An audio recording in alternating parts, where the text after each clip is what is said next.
La population du Nord Kivu est appelée à tenir bon car la guerre est encore là. Message lancé ce samedi 31 décembre 2022 par le gouverneur militaire du Nord Kivu, le lieutenant-général Constant Ndima Kanga, revenu à Goma après près de 2 semaines d'absence. Constant Ndima croit au communiqué final de Nairobi et aux recommandations du mini-sommet de Luanda. Encore une fois, il a déploré la violation des cessez-le-feu par le M23 et le RDF. Pendant notre absence, nous avons reçu les rapports aussi de front qui nous a vraiment touchés parce que les accords de mini-sommet de Luanda, une fois de plus violés par le M23 RDF. Au moment où nous parlons, les lignes commencent encore à bouger et ce qui dérange davantage notre population qui n'en fait pas. Et aux militaires aussi qui sont victimes pendant notre absence, j'en profite aussi pour présenter mes sincères condoléances. À Mbandaka, où il a participé à la conférence des gouverneurs, le chef de l'exécutif provincial rassure que la voix du Nord Kivu a été entendue. La voix du Nord Kivu a été bien entendue à Mbandaka. Vous savez, aujourd'hui, le monde commence à comprendre aussi le plan contre la République démocratique du Congo en rapport avec le projet de balkanisation. Et c'est dont notre population ne cédera pas. Il a aussi adressé un message de condoléances à toutes les familles du naufrage de Kavinyonge. J'en profite pour présenter mes sincères condoléances aux naufragés du lac Édouard, nos compatriotes qui ont péri du corral de Kavinyonge, qui nous ont quittés. Sincèrement, j'étais très touché. Et c'est donc je présente encore une fois mes sincères condoléances aux familles éprouvées. Au bas de la passerelle, le gouverneur militaire a été accueilli par le vice-gouverneur Romy Ekuka Lipopo et tous les membres du comité provincial des sécurités. L'année 2022 en Ituri a été caractérisée par les retours de milliers de déplacés dans leur village où la vie a repris son cours normal. Ceci grâce à la récupération de plusieurs entités par le FRDC, jadis sous contrôle de groupes armés. Déclaration du gouverneur militaire à l'occasion de la Saint-Sylvestre. Cet exploit a été rendu possible grâce à la collaboration avec toutes les communautés de l'Ituri, a reconnu le lieutenant-général Luboyanka Shomadjouni. À toutes les communautés qui ont contribué aux solutions pacifiques des conflits qu'elles trouvent ici, l'expression de ma profonde gratitude en appelant à cette occasion les autres qui traînent encore les pas à se joindre à cette dynamique pour l'intérêt de la province de l'Ituri. Hormis les avancées enregistrées sur les plans sécuritaires, de nombreuses réalisations de développement sont à mettre à l'actif de l'administration militaire pour cette année qui s'achève, a dit le gouverneur militaire de l'Ituri.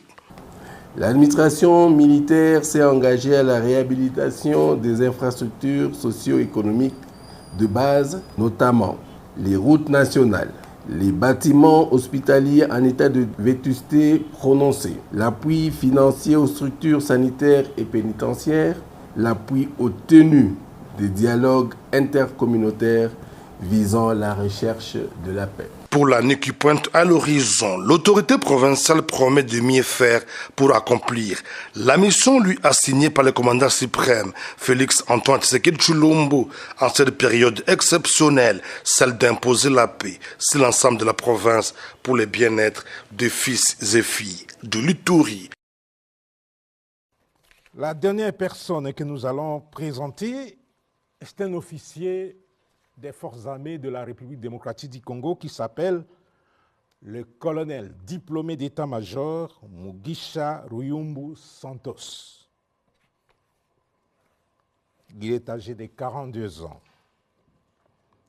Il est de nationalité congolaise, de la province du Nord Kivu, territoire de Massissi. Son adresse à Goma, il habite le quartier Imbi, dans la ville de Goma. Il est poursuivi pour trahison, violation des consignes. Il a été arrêté le 1er septembre 2022 à l'école logistique au camp Loano, dans le quartier Ma Campagne, dans la commune de Ngaliema. Après son audition, il a déclaré ce qui suit.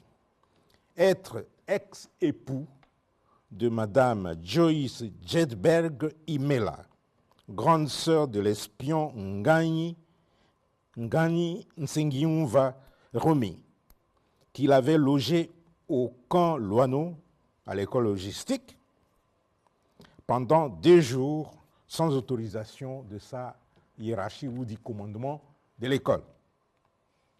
Que Madame Joyce Jedberg Imela est résidente en Suède.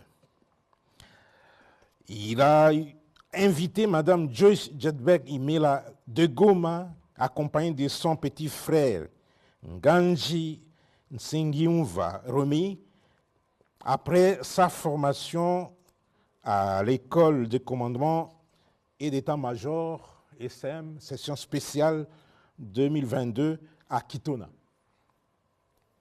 qui sera intéressé par son ex-épouse sur l'achat de 50 hectares de terre au village Kimpolo, bien qu'il n'y ait jamais été, selon lui, et il y a été par le truchement. Cet achat a été facilité par le canal d'un autre officier supérieur, c'est celui que j'ai continué à taire les noms pour raison d'investigation. Que les contacts entre cet officier supérieur des FARDC, que j'ai taire les noms, et le chef coutumier remontent, le chef des coutumiers du village remonte depuis 2019. Et c'est bien lui, cet officier, que je ne vais pas citer les noms, qui connaît les villages Kimpolo. Il a déclaré aussi avoir des relations avec le directeur pays de l'ONG AHDO, M. Nsengiumva Juvenal, par le biais de son ex-épouse Joyce Imela. Que le sieur Murokore Mushabe Moses est fils du général rwandais qui était commandant à Lubumbashi à l'époque de l'AFDEL. C'est lui qui le déclare. Observation, le colonel était incorporé à l'AFDEL et il est ancien du RCD. Il a donné une autre adresse dans sa déposition que celle d'Ican Loano, où se trouve l'école logistique. Donc il a dit qu'il habite l'avenue Bibois numéro 32, quartier 1, commune d'Enjili, dans le but d'obtenir des documents, des titres fonciers pour 50 hectares au village de Kimpolo. Et c'est toujours dans cette avenue-là que l'adresse de l'autre qui a obtenu le passeport est indiquée. En connivence avec la société d'Adanada SARLU 6 1597 boulevard du 30 juin, immeuble du 30 juin, local 41 à Kinshasa, Gombe, ils parviennent à acquérir 160 hectares au bord de l'océan Atlantique à Mwanda.